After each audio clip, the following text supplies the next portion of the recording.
Shalom, selamat malam saudara-saudara yang dikasihi Tuhan Yesus Kristus. Doa dan harapan kami saudara semua ada dalam keadaan yang baik, sehat, penuh sukacita dan berlimpah berkat Tuhan setelah melakukan berbagai aktivitas hari ini. Sebelum kita mendengarkan renungan firman Tuhan, mari kita berdoa. Bapa kami yang di sorga, Bapa yang sangat baik, kami bersyukur oleh karena pertolongan Tuhan, kami mampu melewati hari ini. Kami sehat, kami kuat, semua berkat kemurahan Tuhan. Kami percaya Tuhan punya rencana yang baik bagi kami. Setelah menjalani berbagai aktivitas pada hari ini, saat ini Tuhan kami mau mendengarkan renungan firman-Mu. Urapi setiap kami agar kami mengerti dan juga taat melakukan kehendak-Mu. Dalam nama Tuhan Yesus kami berdoa. Amin.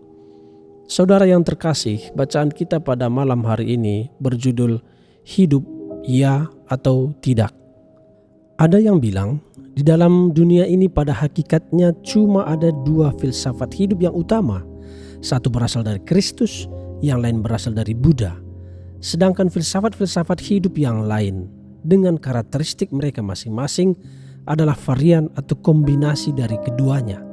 Salah satu yang mengatakan begitu adalah H.G. Wells. Ia berkata bahwa walaupun kehidupan cuma satu, tetapi Kristus dan Buddha menjalaninya dengan titik pandang yang berbeda. Tidak heran mereka kemudian tiba pada kesimpulan yang berbeda pula. Kristus mengatakan ya kepada kehidupan, seorang Buddha mengatakan tidak. Pandangan Buddha oleh banyak orang dipandang lebih mendekati kenyataan. Anda telah membaca surat kabar hari ini atau menonton siaran berita di televisi. Menurut Anda, berita-beritanya lebih mengecilkan nyali atau membesarkan hati? Mana yang lebih cocok, hidup ini sengsara atau sorga? Anehnya, bahkan sebagian kesaksian Alkitab punya kesimpulan yang sama. Bacalah kitab Pengkhotbah misalnya. Lagi aku melihat segala penindasan yang terjadi di bawah matahari, dan lihatlah air mata orang-orang yang ditindas, dan tak ada yang menghibur mereka, karena di pihak orang-orang yang menindas ada kekuasaan. Oleh sebab itu aku menganggap orang-orang mati yang sudah lama meninggal lebih bahagia daripada orang-orang hidup. Pengkhotbah 4 ayat 1-2. Orang-orang mati lebih bahagia daripada orang-orang hidup. Tetapi setelah kekagetan mereda, lalu kita timbang-timbang lebih tenang, saya kira kita akan mengatakan betul juga ya. Bukankah yang mati tak perlu lagi melihat segala peristiwa yang memalukan dan memilukan?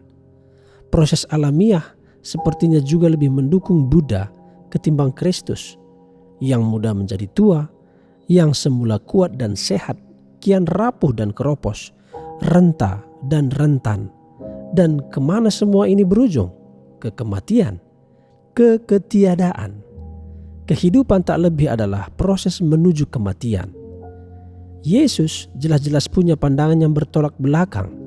Menurut pandangannya, justru kematianlah yang merupakan sebagian proses yang harus dilalui untuk menuju ke kehidupan yang sesungguhnya. Jadi kehidupan itulah akhir, bukan kematian. Aku berkata kepadamu, sesungguhnya jikalau biji gandum tidak jatuh ke dalam tanah dan mati, ia tetap satu biji saja. Tetapi jika ia mati, ia akan menghasilkan banyak buah. Barang siapa mencintai nyawanya, ia akan kehilangan nyawanya. Tetapi barang siapa tidak mencintai nyawanya di dunia ini, ia akan memeliharanya untuk hidup yang kekal. Yohanes 12 ayat 24-25. Yesus tidak mengingkari kenyataan kematian. Ia bahkan begitu mengenalnya. Ia memasukinya. Namun demikian, ia menolak untuk melihat kematian sebagai kuasa yang memberi kata akhir bagi manusia, atau sebagai kuasa yang terlalu dikdaya untuk bisa dikalahkan oleh siapa-siapa. Tidak, ia menghadapinya dan ia mengalahkannya. Oleh sebab itu, ia tidak memberitakan ketiadaan, melainkan kepenuhan. Bukan kematian, melainkan kehidupan. Ia adalah kehidupan itu sendiri. Akulah jalan dan kebenaran dan hidup. Yohanes 14 ayat 6. Aku datang supaya mereka mempunyai hidup dan mempunyainya dalam segala kelimpahan. Yohanes 10 ayat 10. Lalu bagaimana ini? Itu berarti tak ada kemungkinan lain. Kita mesti memilih. Tetapi bila kita memilih hidup yang berkemenangan, kita tahu siapa yang mesti kita pilih. Jalan mana yang mesti kita ikuti dengan segala konsekuensinya. Demikianlah saudara firman Tuhan yang sudah kita dengarkan pada hari ini. Untuk itu mari kita berdoa. Bapa, dalam nama Tuhan Yesus Kristus, kami mengucap syukur atas firman-Mu yang sudah kami dengar. Kami belajar dari firman-Mu agar kami memilih hidup yang berkemenangan bersama Kristus. Kami diajari Tuhan pada malam hari ini agar kami mengerti bahwa kematian sudah dikalahkan oleh Kristus, Tuhan kami, Juru Selamat kami yang hidup.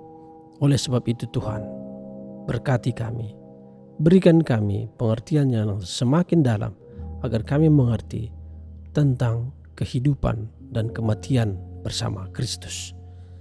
Lindungi kami Tuhan di sepanjang malam hari ini di dalam istirahat kami. Berkati kami dalam tidur kami, berikan kami ketenangan, hati yang penuh damai untuk kami beristirahat dalam perlindungan Tuhan. Kami berdoa mohon lawatan Tuhan atas setiap kami yang sedang dalam pergumulan masalah, yang susah atau berduka mendapatkan penghiburan dari Tuhan, yang sakit mengalami kesembuhan, yang lemah mendapatkan kekuatan baru, yang terikat terbelenggu dosa kuasa kegelapan mengalami kelepasan dan kemenangan dalam nama Tuhan Yesus, dan yang sedang dalam masalah persoalan mendapatkan jalan keluar yang ajaib. Terima kasih Tuhan. Ampunilah kami atas dosa dan kesalahan kami. Kami serahkan segala sesuatunya ke dalam tangan kasih-Mu. Kami percaya Tuhan menuntun kami masuk dalam rencana-Mu yang baik, indah dan sempurna. Dalam nama Tuhan Yesus Kristus, Tuhan dan Juru Selamat kami sudah berdoa dan mengucap syukur. Marilah kita bersama berdoa doa Bapa kami. Bapa kami yang di sorga, dikuduskanlah nama-Mu, datanglah kerajaan-Mu, jadilah kehendak-Mu di bumi seperti di surga. Berikanlah kami pada hari ini makanan kami yang secukupnya, dan ampunilah kami akan kesalahan kami, seperti kami juga mengampuni orang yang bersalah kepada kami. Dan janganlah membawa kami ke dalam pencobaan, tetapi lepaskanlah kami daripada yang jahat. Karena Engkaulah yang mempunyai kerajaan dan kuasa dan kemuliaan sampai selama-lamanya. Amin.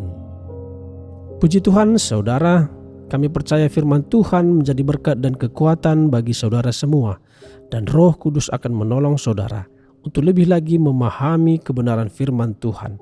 Tuhan Yesus memberkati saudara semua. Sampai jumpa pada renungan yang berikutnya.